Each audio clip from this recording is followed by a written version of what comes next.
Well, there is a growing split between public opinion and continuous bailout policy preached by the German government as without alternative. There are always alternatives. Yeah, I put that into inverted commas. Okay. So the German government is in what I could call, from an economist's point of view, in a prisoner dilemma. So Frau Merkel was at the very beginning of the Greek crisis tempted to say, well, let's kick the Greek out. Yeah, because otherwise there will be moral hazard. It broke the rules, so kick it out. And the Greek case is a case, well, if you let that go, you cannot refuse any other bailout to any other country, because it's a combination of cheating, deception, misgovernance. They used all the funds from the European Monetary Union for more than 30 years. This has not contributed to the competitiveness of Greece, but has made some rich people in Greece even richer. So today, those who have said, for what reason soever, at the beginning of the crisis, which was a small Greek crisis, it was a small cancer which we have, our position is no Eurozone country can go bankrupt. That was such a blunder of declaratory policy that you have the long-lasting effects today. Trichet said that. He said it is absurd for Greece to leave the Eurozone. No, it was absurd to tell in public that it would be absurd to let the Greeks go. You should have said, one never knows. That creates tensions in the market. That doesn't take away the uncertainty in the market. And that would, of course, give an incentive to the Greeks in order to demonstrate in the streets, do their homework very quickly.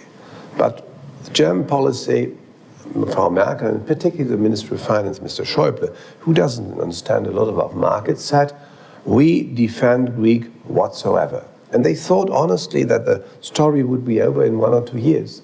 The first rescue plan was a plan envisaging return to the markets in 2014, which was illusionary right from the beginning, because the burden of debt of Greece, which is a country with the economic power of a little region in Germany, is simply unsustainable. So they made very dramatic misjudgments. Now they are the victims of their own misjudgments. And they have to go on, and to tell you the truth, either the Germans will go into the road, in the street and protest massively against bailout policy and against Trichet's ECB, supporting our legal action, or these herding panic politicians cannot be hindered to go on, because you know a herd of sheep, once in action, once in movement, cannot be stopped unless there's a precipice. Yeah. The German government, though, portrays the continued participation in the Eurozone as beneficial to Germany and the German people. You don't agree with that? Well, this is an argument which is put forward by all those who have not a foggy notion of the capacity of an exporting nation like Germany. Germany had been an exporting nation before the Eurozone. Of course, in these periods we had all that, the exchange rate mechanism. Well, you know that lira and the French franc had been devaluated continuously, so there was a monetary problem. Monetary unification was on the agenda, but this did not hinder the German economy to grow. And this did certainly not hinder the German citizens to have a growing purchase power. And that didn't hinder the German economy to digest revaluations of the Deutschmark by making an increasing effort to rationalize and to be competitive. So the revaluations of the Deutschmark, we had of them quite a number, have helped the German economy. So if you take a close look at the growth rates within the more than 10 years of Eurozone, you see that Germany is lagging far behind.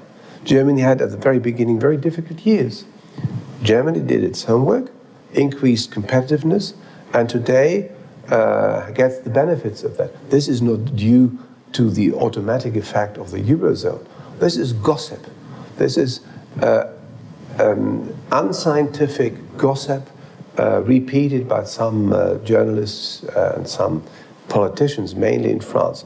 The French have always said, well, the euro cannot fail because it's a French product, it's a French architecture. And secondly, it cannot fail because Germany cannot let the euro go down. Germany has profited very much from the euro. So this is very easy to refute. So if we reorganize a eurozone, which is under the aspects of optimization, a less suboptimal monetary or currency area, then we have to bring together, to converge those countries which are converging quite naturally. The Netherlands, Finland, Austria, and Germany, of course. That is to say, the countries of the old Eurozone, of the old Deutschmark zone. And then we can talk to Denmark, we can talk to Sweden, countries which have so far refrained from entering the Eurozone because they are frightened to lose their monetary sovereignty. And they didn't know, what is going to be the outcome of that. And they were quite right in taking let's say, a little distant and reserved attitude.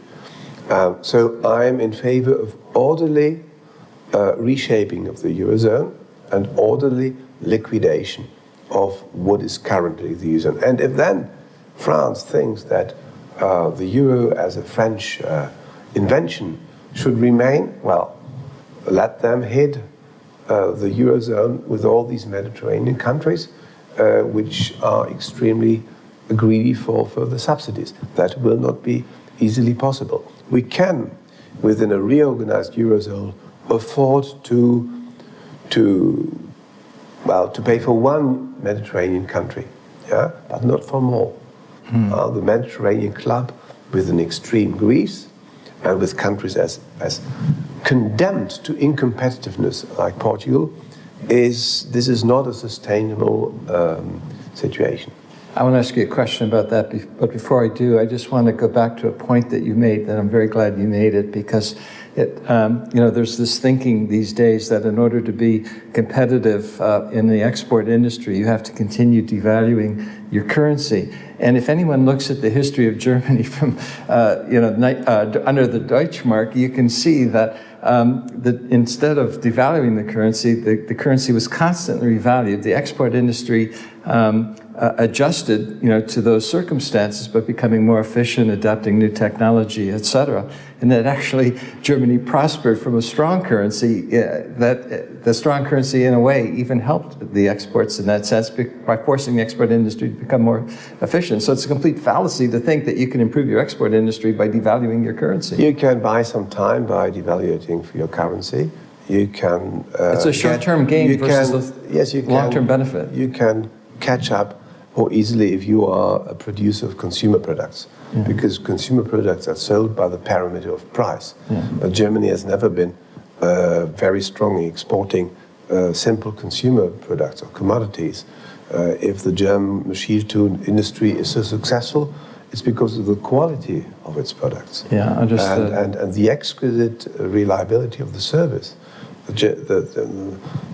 Our clients buy German products because they want the quality of these products, and the quality of these products is not totally independent from the price, but is less dependent on the price than consumer products. So the French propaganda saying the German growth of today is owed to the euro is simply nonsense.